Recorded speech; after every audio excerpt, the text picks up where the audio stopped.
Dr. Jalal Al-Baya is much better off than most of the 500,000 or so Iraqi refugees in Jordan. He has a job in a busy practice here in Amman. But it's a serious come-down for a man who was one of Iraq's top dental surgeons. I had the largest dental practice in the country, and I had to abandon it when I fled to Jordan. There were lots of threats, and most of the scientists and doctors were targeted, so we had to reach out for a safe haven that was closest. And for us, that was Jordan. The large family home was destroyed in a car bombing and shelling that ripped through their Baghdad neighborhood. That's when Al-Baya joined an exodus of Iraqi professionals fleeing threats of kidnapping or just running from the wrong side of a political or religious divide. By some estimates, since 2003, at least 60% of Iraq's doctors have either left or stopped practicing. 7 years after the fall of Saddam Hussein, perhaps 2 million Iraqis remain refugees in neighboring countries, especially Syria and here in Jordan.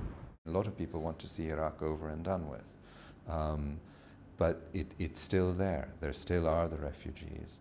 Imran Riza heads the UN Refugee Agency's office in Jordan. There are many doctors, there are teachers, there are professors. In terms of our registered caseload, I think it's close to around 30% that have university degrees. So it's a highly educated population who I think never imagined to be in this situation. Iraqi refugees are not housed in camps, most rented homes in a parched, already crowded country. As it is, at least half of Jordan's population of 6 million are Palestinian refugees from earlier regional conflicts. The Iraqis have seen their exile drag on much longer than they'd hoped or could afford, says Thara Al-Wadi of the relief agency International Rescue Committee. They came with some money, but most of them lived here for more than 2 years, and Jordan is not a cheap country. It's expensive.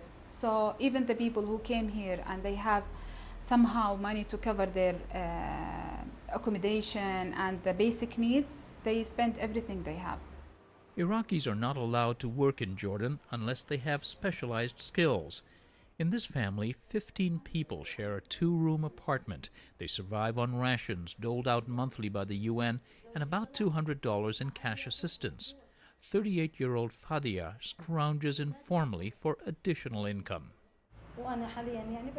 I bake. I get lots of orders from bakeries and such, and I do tailoring.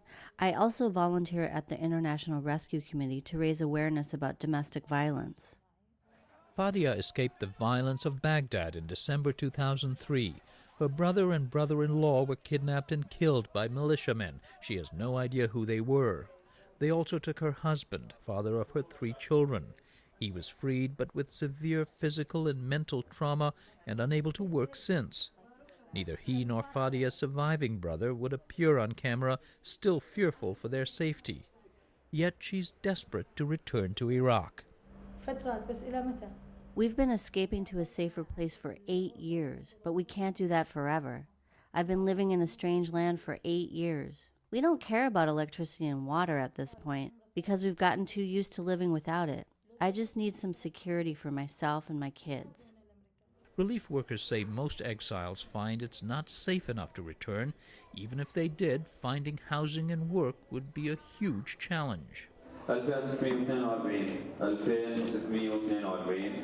For many, the best hope is resettlement in a third country. They apply at the UN Refugee Agency. The US, Australia, Canada, and Europe are top destinations, although the economic slowdown has limited job prospects for newcomers. About 20,000 refugees were resettled last year. For most, the wait can take years. Iraq's religious minorities, mostly Christians, and female-headed households receive priority. At the other end, in a seemingly indefinite limbo, are young men. They struggle on the margins in Amman. Ahmad Duri pays his rent by fixing computers. He started a website to bring young Iraqi exiles together and to help them navigate the asylum process. It's the most miserable situation for the young Iraqis here in Jordan. Usually, they can't find work here. There's not even work for Jordanian nationals, let alone young men who come here as refugees. You can't get a work permit, so if you want to get a job, it will be illegal. But you could submit yourself to forced deportation if they find out. Aid workers worry about the emerging generation. Many have seen their education disrupted, further handicapping them in any job market. And Fadia, who says she enjoyed a stable, middle-class life under Saddam Hussein, thinks many youths will carry forward the bitterness her generation harbors. I definitely blame the Americans for everything that's happening. For the death of my brother, for the death of my brother-in-law. I blame them for poor policies, shooting at families, going into homes. My nephew, he's a young kid. I can't tell him to love America even though they killed your dad. So he's going to have a lot of bitterness towards America, and it's going to grow up in his entire generation. Even as they criticize the intervention, many refugees, including Dr. Al-Baya, fear the U.S. pull out from Iraq.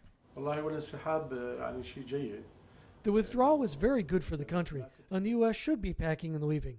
But on the other hand, you need a strong, well-established national force who will take over the mission of security, and at the moment, that does not really exist.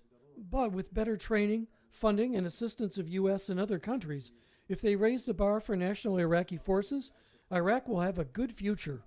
His wife, Mona Saleh, is not holding her breath. In my lifetime, it's pretty much impossible. And in my kids' lifetime, maybe it's possible, by God's will. Until then, she and many other Iraqi intellectuals will be watching from a distance. Like thousands of others, this family waits in line for a chance at resettlement. They hope it will be to the United Kingdom.